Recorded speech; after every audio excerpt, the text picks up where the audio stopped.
Этого момента ждали почти 14 лет.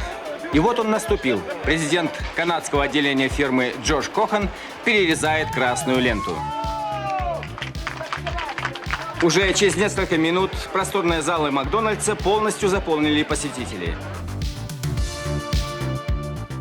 Так, в 1990 году в Советском Союзе открывался первый Макдональдс. А спустя 32 года, 14 марта 2022 года, американская сеть закрыла все свои рестораны в России. Вместе с ней о своем уходе или приостановке деятельности объявили еще десятки международных компаний. В первые дни каждое такое объявление громко обсуждали. Сейчас же, кажется, уже никто даже не обращает внимания на очередной исход из России. Правда, в магазины самых заметных брендов, таких как Zara, Ikea, Uniqlo, и в тот же Макдональдс россияне выстроились в очереди. На фоне новостей о растущих ценах в некоторых регионах люди начали скупать и продукты. Мы прошлись по магазинам и кафе, чтобы поговорить с людьми и узнать, что они обо всем этом думают. А вы можете поделиться своим мнением в комментариях к этому видео. Пока у нас с вами еще есть возможность говорить. Если раньше я просил вас ставить лайки и подписываться на канал, то теперь не перестану напоминать, что необходимо установить VPN. Журналистика в России сегодня, как и экономика, переживает не лучшие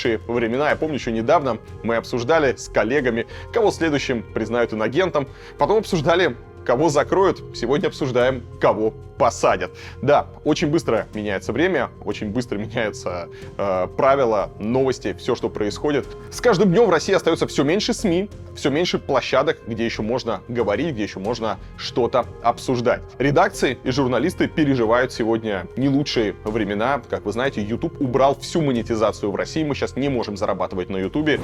У нас практически не осталось спонсоров. Если вы хотите поддержать меня, если вам нравится то, что делаю я и то, что делает моя команда, пожалуйста, оформите ежемесячное пожертвование. Ссылочка будет в описании. Есть Patreon, если вы живете не в России, у вас иностранные карты, и Boosty, если вы живете в России, у вас российские карты. Ваше ежемесячное пожертвование позволит нам на месяцы вперед планировать работу, нанимать журналистов, делать фильмы на важные актуальные темы. Поэтому прошу вас пройти вниз в описание, там будут ссылочки на способы поддержки. Можно брать криптовалюту, есть еще другие способы, но самое главное — это оформить ежемесячное пожертвование. Вы очень нам поможете.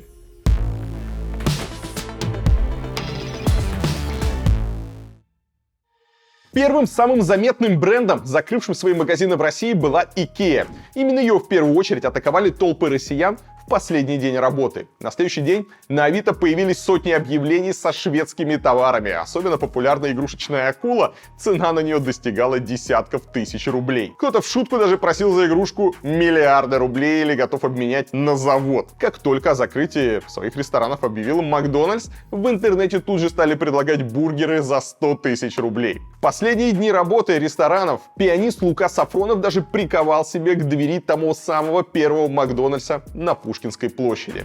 Это неправильно. Я призываю простых граждан, свободных всего мира, чтобы они все-таки отнеслись с пониманием к тому, что санкции направлены на простых людей, как я. Скоро, возможно, будут организовывать Мактуры в Сибирь. Там в Макдональдсе работают по франшизе. Их владелец заявил, что рестораны продолжат работу в Новосибирской и Кемеровской областях. Остальные россияне уход Макдональдса восприняли по-разному. Кто-то грустил и вспоминал детство, кто-то радовался, что теперь якобы в России будет больше здоровой пищи. Тем не менее, многие пришли в кафе съесть прощальный Биг Мак или Цезарь ролл. Я думаю, что это Макдональдс — это просто детство. Я уже родилась, когда он был. Эти дни рождения в Макдональдсе. Сейчас последний раз, да. Раз себя побаловать, а потом... Да, потом вообще не поймет, что будет. Я думаю, что это очень плохо. Я очень люблю этот Макдональдс. Я часто в нем бываю. Очень грустно. Ну, судя даже по Москве, если посмотреть за последние 20 лет, то людей, которые стали проблемы с жиром, да, так сказать, с целлюлитом, намного больше. Мне просто как это дорого, как память, как некий такой исторический момент. У меня такой прям мысль возникла, что ну вот, перестройка, гласность закончилась и ускорение. 30 лет прошло, и вот такой финал.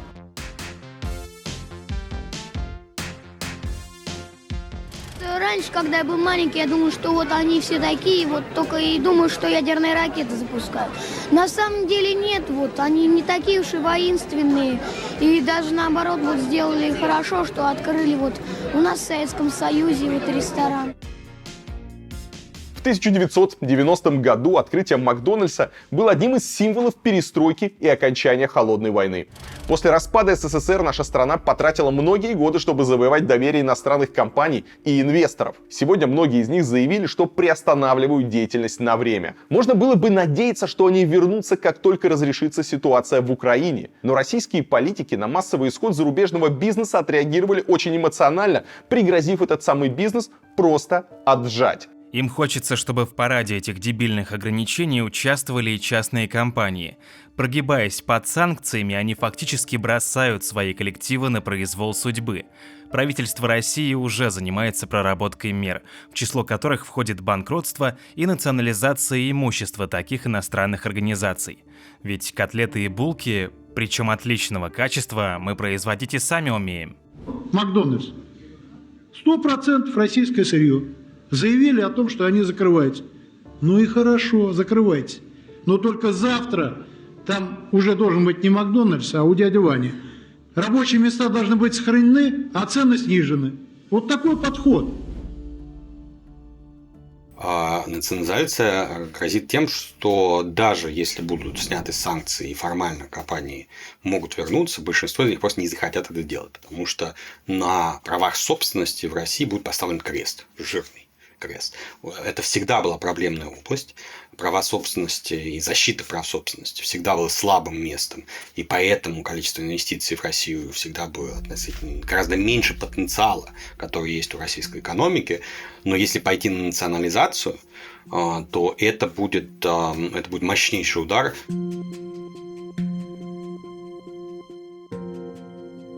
Ну и, наверное, самые большие дискуссии идут относительно Макдональдса, потому что почему-то в массовом сознании Макдональдс — это что-то такое плохое, ужасное. Почему-то люди, кстати, думают, что это американцы прямо готовые бургеры нам на самолетах возят из своих там ГМО, измененных вредных продуктов. А теперь вот на их месте откроются наши родненькие блинные, где мы будем пить теперь, не знаю, там березовый сок, свежий хлебушек и вот наше все родненькое натуральное. Я уже рассказывал в выпуске ЧП, повторюсь, да, что если вдруг вы не знали, то практически все продукты, из которых готовит Макдональдс, там, не знаю, молоко, салат, булочки, мясо, это все наше родное, скрепное, это все российское. Макдональдс готовит свою еду из локальных продуктов. Ту же говядину, например, им поставляет Мираторг. И чтобы вы понимали, в России у Макдональдса более 160 поставщиков, и после закрытия ресторанов в первую очередь пострадают российские поставщики, которые производили огромные объемы для Макдональдса. Это региональные фермеры, это заводы и агрокомплексы по всей России. Чтобы спасти всех этих поставщиков, нужно максимально сохранить меню и концепцию. И фактически, не знаю, если мы хотим, национализировав Макдональдс, я не знаю, пустив на его место кого-то другого, если мы хотим сохранить рабочие места, сохранить все эти бизнес-цепочки, нам нужно фактически просто делать подделку на Макдональдс. Это, кстати, уже проходили в Крыму, когда из Симферополя и Ялты ушел Макдональдс, там просто открыли подделки, даже не поменяв интерьер и форму у сотрудников. Выбор заморских блюд не очень богатый. В основном это бутерброды, жареный картофель, чай, кофе и прохладительные напитки. Но вершиной кулинарного искусства Макдональдса является Большой Мак. Огромных размеров сэндвич, проложенный 2 кусками стопроцентной говядины, сыром, солеными огурчиками, помидорами и луком. Ну, я любила Цезарь ролл, гамбургер. Мне нравилось заходить за кофе, вот как мы сейчас сделали в том числе. Будет не хватать мороженого в рожке. Это реально я часто брала. Кофе в целом. Ну ничего, справимся и без Макдональдса даже.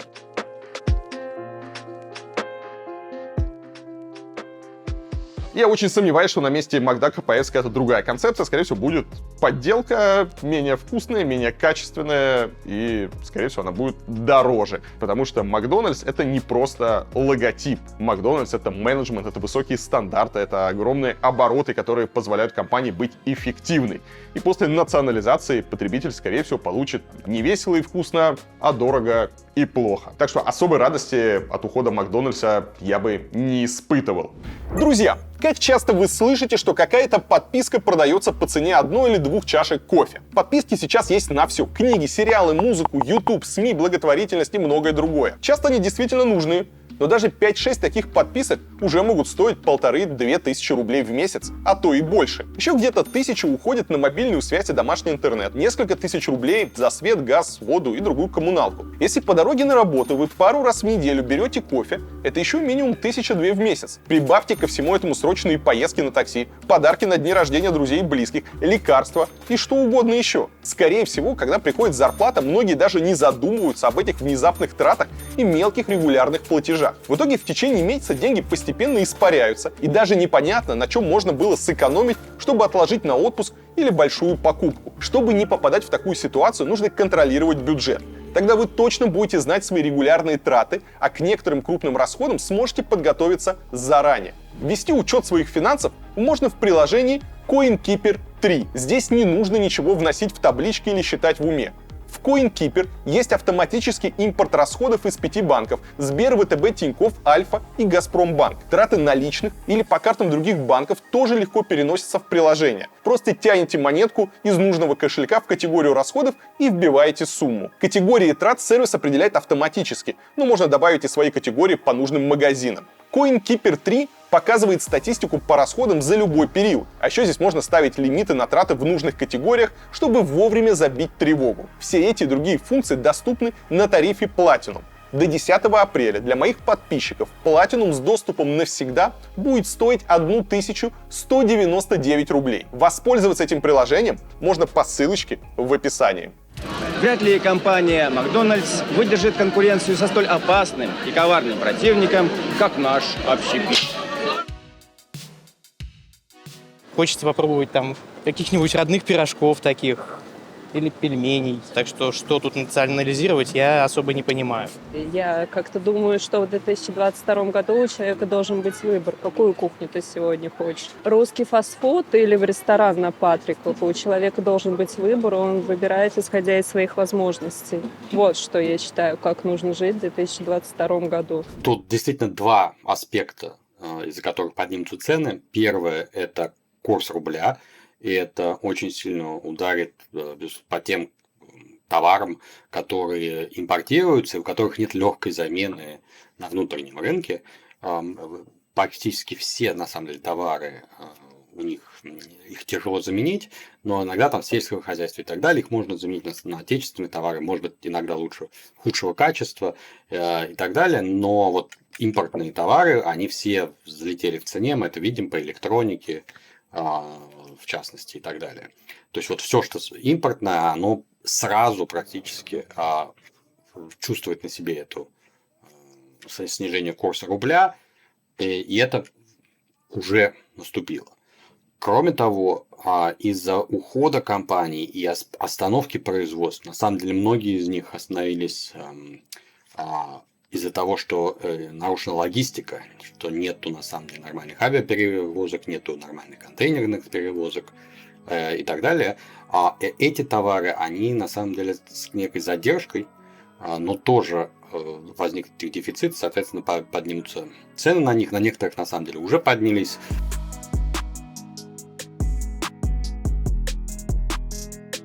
Сейчас ушедшие из России компании можно условно разделить на 3 группы. Есть те, кто уходит, не знаю, там, принципиально, громко, ну, как, например, MasterCard или Visa. Их место в скором времени могут занять там те же самые китайцы со своим UnionPay, ну, потому что, как мы знаем, свято место пусто не бывает. Это, кстати, основная опасность там для тех, кто уходит, что они понимают, что очень быстро этот вакуум кто-то заполнит. Возможно, придут, не знаю, китайские компании, там, какие-то российские бренды, да кто бы то ни было, да, потому что у людей сложились какие-то потребительские привычки, они будут эти привычки как-то реализовывать. То есть, если, я не знаю, там завтра BP заявит о закрытии всех своих АЗС, понятно, что люди не перестанут заправляться, просто на этом месте быстро откроются другие АЗС. И если BP захочет там через какое-то время вернуться обратно на российский рынок, то место уже будет занято. То же самое касается, например, французских магазинов. Была интересная история, когда Leroy Merlin или Auchan, французские бренды, они тоже подумывали уйти, так вот их собрал Макрон у себя там во Франции представителей этих торговых сетей и порекомендовал им не спешить уходить из России, потому что, опять же, понятно, если уйдут они, на их место придет кто-то другой, там те же самые, не знаю, там китайские бренды, и потом просто будет некуда возвращаться, поэтому надо как-то действовать, посоветовали поспокойнее. Все равно есть те, кто уходит громко, хлопнув дверью. В основном это виртуальные компании, предоставляющие там различные сервисы. Довольно много компаний, которые не уходят, а говорят, что они приостанавливают работу. Например, та же самая IKEA там, или Toyota. И в данном случае это временная мера, вызванная, скорее всего, это тем, что, ну, во-первых, компании испытывают определенное давление общественности у себя там на родине, например, та же самая IKEA, шведские там потребители, избиратели смотрят, что происходит, и давят на руководство IKEA, как это так, пока Россия воюет в Украине, вы продаете, вы работаете, вы тоже должны присоединиться к санкциям. Но здесь очень важно, что та же самая IKEA, она деликатно говорит, что, ребята, мы не уходим, мы временно закрываемся на 2-3 месяца, мы продолжаем платить своим сотрудникам зарплату и так далее. Вызвано это, собственно, двумя вещами. Первое — это давление репутационное, которое компании испытывают. Второй момент — это сложности, которые возникли у компаний, особенно у международных. У них нарушились там логистические цепочки, особенно если они что-то завозили импортное. Они теперь больше не могут там оплачивать, проводить какие-то транзакции, потому что сейчас, вы сами знаете, там проблемы с курсом, проблемы там с валютой, проблемы с элементарной там доставкой. Просто все закрылось, не летают самолеты, не ездят машины, не знаю, просто все встало. И многим компаниям, даже которые хотели бы работать просто сейчас очень сложно, непонятно как, поэтому они просто говорят, что мы на время закрываем, и там через 2-3 месяца, когда все устаканится, они планируют открыться и планируют вернуться. Но есть еще самые хитрые ребята, которые очень-очень громко заявляют, что приостанавливают инвестиции и рекламу. Например, та же самая Coca-Cola, Mars или, не знаю, сеть отелей Hilton. По сути, это значит, что ребята хотят и баблишко в России зарабатывать, и понравиться своим иностранным акционерам. Ну, то есть, работать они будут, как и работали, ну, просто на какое-то время они говорят, мы не будем строить новых заводов и не будем давать рекламу. Опять же, мы не знаем, собирались ли они что-то строить или нет. Что значит временная приостановка инвестиций? Временно это на месяц, на неделю, и когда они эти инвестиции опять начнут. То есть, по сути, абсолютно ничего не меняется, но эти ребята сделали себе там, не знаю, классный пиар, попали во все иностранные новости, что там Coca-Cola тоже присоединилась к санкциям, и многие, даже не разобравшись, начали уже хоронить Coca-Cola, прощаться с ней, а кто-то даже закупаться впрок. По мнению экономистов, дольше всех будут возвращаться те, кто ушел из-за боязни имиджевых потерь. Россия может закончить, которую у нас пропаганда называет военной операцией, но восстановить репутацию в мире быстро не получится. Выход многих компаний, он не связан с непосредственными санкциями, какими-то ограничениями, он связан прежде всего с ограничениями, скорее, так сказать, репутационными, что ситуация была настолько воспринята плохо потребителями во всех других странах, которые на самом деле для всех этих компаний составляют львиную долю потребителей, все-таки российская экономика, ну, по меркам всей мировой экономики, достаточно маленькая. И поэтому жертвовать репутации среди всех остальных клиентов ради того, что проводят на российском рынке, очень многие не готовы. И это, на самом деле, самая долгосрочная история, потому что даже если будут приняты какие-то на высоком уровне, заключены какие-то политические договоренности, снимут формальные ограничения, репутационные, они, поскольку они были такие психологически связанные с имиджем скорее, чем с непосредственными договоренностями, они будут делать такие ограничения на работу, составлять ограничения для работы иностранных компаний еще очень долго. То есть это уже история на годы. Одной из тех, кто ушел именно из-за боязни потерять репутацию, была компания Uniqlo. Изначально руководство японского бренда заявило, что одежда — это жизненная необходимость, и лишать ее россиян просто нельзя. Но очень быстро компания столкнулась с хейтом от потребителей из других стран и быстро переобулась. В прошедшие выходные россияне вновь встали в очереди, только уже за японскими недорогими футболочками. Ну, я люблю базовые вещи в Uniqlo, и я узнала, что закрывается магазин, и просто решила докупить какие-то модели, которые, в принципе, я беру постоянно, чтобы просто они были. Потому что люди полюбили этот бренд, он самый базовый. Мне грустно, потому что мне 50 лет, и я видела, как было. Я не хочу такой жизни, конечно, своему сыну. Ну, видимо, придется. В Uniqlo мы пришли сегодня, потому что, к сожалению, ну, по крайней мере, на время этот магазин закрывается. А магазин был удобен. У нас большая довольно семья, много молодежи всякой. И здесь простая, удобная, не очень дорогая одежда из натуральных материалов, современных силуэтов. И можно сказать, что аналога ей нет. Эти люди тоже из огромной армии покупателей. От всех остальных их отличает разве что большее упорство. Не поленились ведь прийти задолго до открытия универмага, занять удобную позицию у дверей. А вдруг с утра пораньше на прилавке появится дефицит? А вы пытались искать обувь? Пытались. Что искали вы? Ну, летнюю обувь. И что? Ну, например, босоножки. Так. А мне нужны осенние туфли. Я, например, не могу купить уже 1,5 года. Пока еще нет. А что вы хотели купить? Плащ. Ну, размеров нет таких моих.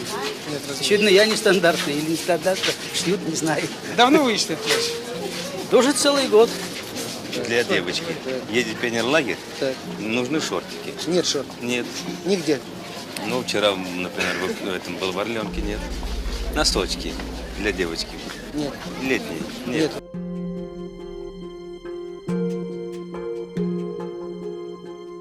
Чиновники поспешили заверить, что никакого дефицита не будет, а российские фабрики легко заменят Зары и Бершки. Но потребители, похоже, не особо верят в отечественную легкую промышленность. Ну и правильно делают, все-таки у советского человека память-то не как у аквариумной рыбки, и он помнит, что все, что выпускала отечественная промышленность, было полнейшим дерьмом. По крайней мере, для внутреннего рынка. Я говорю про легкую промышленность. То есть на экспорт еще иногда что-то удавалось сделать неплохое, но на внутренний рынок всегда клепали редкостное дерьмо. Поэтому любой советский человек знает, а лучше купить иностранное. Я думаю, останется только ивановский трикотаж и белорусский. Не будет аналогов. Мы пока не дошли до такого, чтобы сделать аналог чего-то. Мы сейчас же идем в Зару. Мы придумали новый стиль. Базар. Наше производство просто, фактически его либо нет, либо оно не справляется, либо оно работает на ингредиентах иностранных компаний, которые отказываются их поставлять. Вот и все. Китайцы смогут. Они вроде как и говорят о том, что смогут заполнить этот рынок. Ну и в первую очередь это для предпринимателей, наверное, лишний раз сигнал для того, чтобы начали заполнять вот именно них недостающие. Это будет прекрасно, если это получится делать очень быстро. Но что-то я в нашей стране не помню, чтобы у нас это прям очень быстро было. Разочарована, что так. Я не думаю, что у нас что-то хорошее. Посмотрим, может, все-таки будет. Что многие вещи, как говорит Леонардо Ди Каприо, they are not for granted, так сказать, они не гарантированы. Это было хорошо, это было удобно.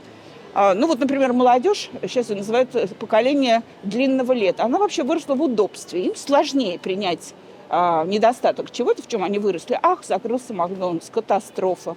Ах, не будет KFC, ах, Uniqlo, H&M. Да, это неудобно, но, в принципе, мне кажется, как я уже сказала, у любого минуса может быть и плюс. И если мы как-то задумаемся о том, что нам нужно что-то тоже производить, то, может быть, это и будет тем плюсом. Это однозначно очень грустно, конечно. И страшно, наверное, немножко возвращаться в ту ситуацию, про которую рассказывали родители, про то, как там вещи откуда-то доставали, перешивали и так далее. Швейная машинка у меня есть, посмотрим, что будет. Люди в это прежде всего душу свою вкладывали, свои умения и таланты. А что-то там национализировать для того, чтобы малолетки не возмущались, из этого получится только говно. Подстраивание, конечно, будет. Это займет какие-то месяцы в каких-то отраслях, может быть, если так все продлится, и года придется. Но это всегда будет какой-то субститут, который не соответствует последнему слову техники именно вот в наиболее продвинутых областях электроники и других высоких технологий, на самом деле не только электроники, но все, что связано с высокими технологиями. Потому что надо понимать, что это та сфера, в которой европейские страны и США, они находятся действительно впереди планеты всей, у них нету хороших замен и в азиатских странах, то, на что мы приходится надеяться. и в России тоже. И здесь нужно еще помнить, что российская экономика очень сильно интегрирована в мировую. В обычное время для страны это хорошо, но только не тогда, когда она находится под жесткими санкциями. Практически все российское производство так или иначе связано с импортом. Либо сырья, либо оборудования, либо каких-то комплектующих. Ну, яркий тому пример — АвтоВАЗ, который сейчас не может в полной мере производить даже «Лады». Казалось бы, да, вот сейчас кто-то говорит, мы будем ездить на «Ладах», замечательно. Простите, на чем вы будете ездить, а из чего состоит сегодняшняя «Лада». Да, мы начинаем ее разбирать, и оказывается, что у нас нету процессоров, нету каких-то микросхем, нету каких-то еще комплектующих, потому что даже «Лада» сегодня это не полностью российское производство. То же самое касается, не знаю, там, любого производства. Станки практически все сегодня иностранные. Отечественное станкостроение в полнейшей жопе, и станки покупаются. Ну окей, хорошо, станки можно покупать в Азии, но опять же, импортные комплектующие, импортное сырье, там те же самые иностранные ткани, иностранные станки. Если мы говорим, что мы хотим что-то шить теперь в России, это все закупается за валюту, соответственно, курс в 2 раза вырос, цены поползут вверх, и, опять же, наладить производство там быстро тоже навряд ли получится. То же самое касается там и сельского хозяйства. Если кто думает, что мы вот так вот выращиваем картошку, то нет. Ну, картошку, может, мы и выращиваем, но там сельскохозяйственная техника, там различное оборудование, в конце концов, машина, которая эту несчастную картошку везет там до магазина, там, скорее всего, будет определенная доля импорта. Даже такие сектора, как сельское хозяйство, оказались очень зависимыми, потому что, например, они, очень многие из них очень важно зависит от семян, которые импортировались. Поэтому, по сути, почти все сектора, связанные с производством сельским хозяйством, они будут этим затронуты. Пока в продуктовых магазинах дефицита нет, но по старой русской или даже советской привычкой люди ринулись закупать некоторые товары впрок. В некоторых регионах с полок смели сахар, соль, кофе и даже прокладки. Ну вот, наверное, как раз-таки предметов личной гигиены и не хватает. Гречка, наверное, и прокладки. Может быть, сахар только, потому что его в России не производят. Все. Всегда людям свойственно в кризисной ситуации запускать сберегательную модель поведения. Это безусловно, да. Ребенку я постоянно говорю, вот, Софья, смотри, ситуация меняется, мы это проходили, это 80-е, 90-е, а вот учись, да, то есть может оказаться так. Учись есть гречку, да, там с молоком, учись там овсянку варить, да, то есть может быть, и относись к этому спокойно, как к части жизни, которую там страницы переворачиваешь и переходишь к другому. Все можно пережить, главное не паниковать.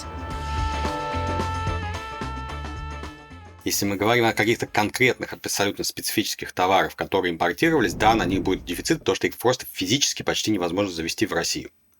На других товарах мы все-таки не в плановой экономике, мы не Советский Союз, у нас рыночная экономика, дефицит, он практически сразу транслируется в более высокие цены. Эти товары, они есть, они будут, и просто на них будет гораздо выше цена.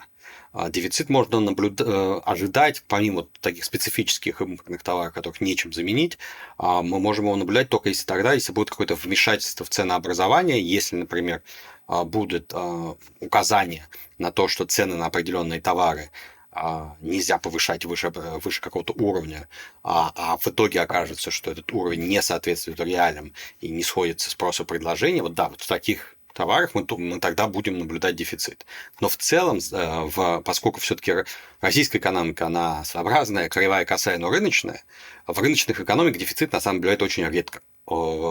Товары будут, просто они будут гораздо дороже. И в этом плане вернемся мы, скорее всего, не в СССР с его дефицитом, а в 90-е. Помните челноков с огромными сумками из Китая и Турции?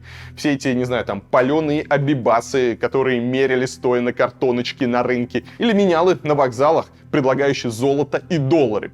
Все это, возможно, ждет нас уже в самом ближайшем будущем. Будут на полках и айфоны, и плейстейшены, просто это будет серый рынок. Зарабатывать будут перекупщики и челноки. Обычных потребителей ждет низкое качество, отсутствие гарантии сервиса и высокие цены. То же самое, кстати, касается и алкоголя. Возможно, вы слышали новость, что одна из санкций со стороны Европы и Америки — это запрет импорта в Россию алкоголя, дорогого алкоголя, он попал там под предметы роскоши. Что это значит? Это значит никакого больше там французского коньячка, американского вискарика там и какого-нибудь там итальянского винишка. Ну как? Будут возить нелегально, а по большей части будут разливать в каких-то гаражах какую-нибудь брагу и будут из-под полы, потому что все равно из-под полы, да, черный рынок, будут из-под полы продавать это под видом коньяка, под видом, не знаю, виски. Народ будет покупать паленку, народ будет ей травиться, опять же, ничего хорошего в этом нет. Это приведет к обеднению населения, а более бедное население, оно с большей вероятностью склонно используют, покупать подделки, а не настоящий товар. Просто настоящие бренды, даже если они вернутся в Россию, у многих людей просто не будет денег.